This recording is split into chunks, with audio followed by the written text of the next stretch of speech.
Imagine Miles' dad on his way home one night when he spots Spider-Man sitting by himself on the roof of a building. He looks small and lonely and fragile. And Jefferson, who has a son around Spider-Man's age, can't ignore the impulse to make sure he's okay.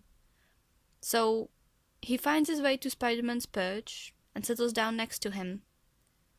They sit in silence for a long time, Spider-Man staring up at the moon in thoughtful silence. It's almost 5 minutes before he finally speaks. "I was there, you know." Jefferson doesn't understand. Spider-Man hugs his legs to his chest, resting his cheek on his knee as he turns his face to the officer sitting at his side. "When Peter died," he says by the way of explanation, and his voice is wavering with the threat of tears. "I'd only had my powers for a day. I was so scared.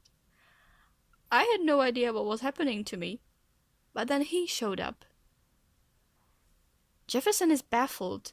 His whole world turned on its axis somehow. He'd never thought about who Spider-Man has been before he was Spider-Man. There was a part of him that just kind of assumed he'd been different at birth. A part of him that bought into the lie that Spider-Man was indestructible, that he had always known what he was doing and who he was.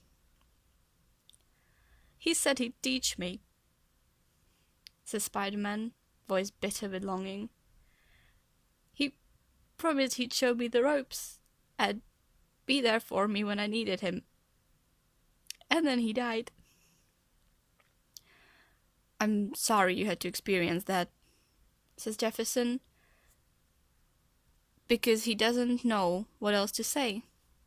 And it's the most natural feeling in the world to reach out to the young hero and wrap him in a hug. He fits in Jefferson's arms like he's always belonged there. And in a moment of clarity, Jefferson feels everything click into place. "I watched Fisk kill him, and I didn't do anything," sobs the child in his arms, the child that Jefferson would recognize anywhere, in any life. "It's my fault he died. I killed Spider-Man." "Oh, Miles," he says, as gentle as he reaches down to remove the mask from his son's face so he can wipe his tears away with gentle fingers. "You didn't kill Spider-Man. You brought him back to us."